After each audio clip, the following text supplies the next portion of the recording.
Ар өнөргө шыктуу, таланттуу депутаттардын эс алуусу, хоббиси тууралуу саясаттан тышкары маегин сиздерге тартуулай бермекчибиз. Эл өкүлдөрүнүн бири музыкага, башкасы спортко, иштен сырткары убакыт табууга үлгүрөт. Ал эми шаарда төрөлүп чоңойгонуна карабай, эң жаш депутаттардын бири Акылбек Жамангулов жок дегенде айына 2 жолу тоого чыгып, таза абада ат мингенди жактырат. Эл өкүлү менен болгон баарлашууну сиздерге сунуштайбыз.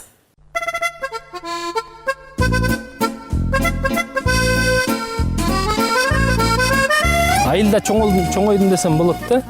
Не дегенде ошол айылдан тарбия алып, улуу биздин аталарыбыздын, аксакалдардын көп бунун жакшы сөздөрүн угуп калышыбыз да. Каникулда баарыбыз эле айылга барып, айылдын жашоонусуна умтулчук да. Ошол чоң ата, чоң эне, тай энелерибиздин арасында. Анан ошоктон мал багып эле, негизи эле мен кичинекей чамы ошол малга жакын өсүп калгам. Шаарда жашасам да, ошол азыр айылга барып, мал менен малга чөп салып, астында кыгын чыгарып, ошондон рахат алам да. Ар бир нерсенин өзүнүн хоббиси болот го. Адам бирөө китеп окуп эс алат, бирөө ат минип эс алат, бирөө тоого жалгыз чыгып кетип эс алат. Ушу мал баккан койчу чабан атабыз бар эле. Анан мен болбой сиз менен чогуу ушул малды жайлоого айдап барам дедим да, жайытка. Ошол малды тоңдон сыртка айдап барыш керек эле да. Ал бир 3 күндүк убакыт. Анан ал кичинекей бала эмес, чоң киши чыдаш өтө кыйын эле. Анан ошол жолдон кашарларга, эч ким жашабаган таш сарайларга уктайсың. Анан өтө кыйын болгондо мен үчүн аябай ал келгенден кийин аттан жооруп баса албай бир жумадай ошол эсимде калган нерселерден. Атка кызыккан эми кыргыз баласы бардыгы эле малга, мал-жанга жакын болот болуш керек, мен өзүм ойлогом. Анан атка мындай профессионалдуу деле андай эмем жок. Кичинекей чактан бери ошол мал чарба менен алек болуп өзүм кызыгам малгачы. Ушул шаардын четине келип, ат минип, кээде балдар менен, достор менен, агалар менен чогуу чыгып, ат мингенде адам негизинен өзү эс алат да. Мен ойлойм, балам дагы ошол азыркы пока кичинекей, келечекте ошол малга жакын болсо деген өзүмдүн үмүтүм бар да. Илгертен бери ошол жылкыны биздин ата-бабаларыбыз урматтап сыйлап келген да.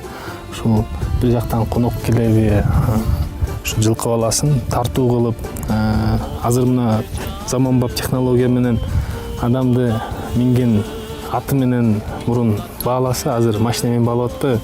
Мурун ошол биздин баатырларыбыз, аталарыбыз, чоң аталарыбыз, ошол убакта хандар жылкы менен көп нерсени чегертишкен да. Ошон үчүн мен ойлойм, жылкы баласы кыргыз үчүн бул өтө чоң ыйыктуу нерсе депчи. Азыр бизде да өтө популярдуу болуп баратат го мындай. Жылкы баккан, анан асыл тукум жылкыларды алып келип, чет өлкөлөрдөн аукциондорго катышып. Анан эми ошолорго да биз рахмат айтышыбыз керек. Эмне дегенде Кыргызстандын жылкылар генофондуна булар чоң салым кошуп атат депчи.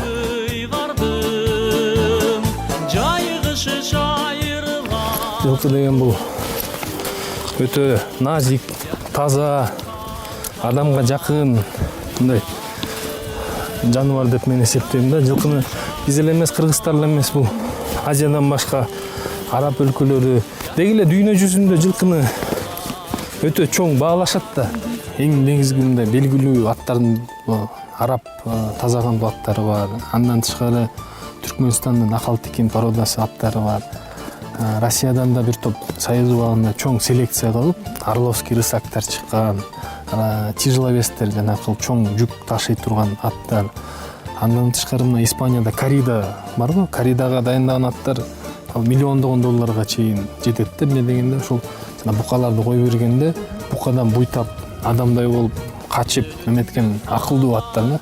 Анан азыр эми бизде акыркы жылдары улак аябай аттар популярдуу болуп атат да. Биздин улакка мындай колдонуп аткан аттар абдан адамдай эле деп мен өзүңүздөр деле көрүп атасыңыздар болушуңуздар керек. Жана улак тартышта аттарды адамдай ошол жылкылардын арасынан качып, буйтап, ошол аттын үстүндө ээсине баардык шарттарды түзүп бергенге эме кылат. Бирок тилекке каршы ошол аттарыбыздын жакшы аттарыбыздын көбүн чет жакка чыгарып кетип атышат да, чоң суммаларды берип. Мурун, например, бизге деген ошо жана бурашвицкий порода уйлар, асыл тукум 3000, 5000 долларга кочкор алып келиптир, же бока алып келиптир десе, бул таң калыштуу нерселер болчу да. Анан азыр деле асыл тукум жылкыларды 100 000, 200 000 долларга алып келип атышпайбы? Мен ойлойм, эми бул оору болуш керек депчи. Жылкы менен ооруган адам бул баш оту менен ошол жылкыга киргизет да. Мен көп адамдарды билем. Анан эми жылкы адамды ушу чарчаганда, ушу шаардын ичиндеги жана ызы чуулардан жылкыга кетип калсаң, адам башкача бир жашоого кирип, эс алгандай болуп калат деп мен эсептейм да. Мен ойлойм, эми салтыбыз бар үчүн кыргыз бойдонбуз да. Салт жоголсо, анан ошол улутчулук өзгөндө жоголот деп мен эсептейм да.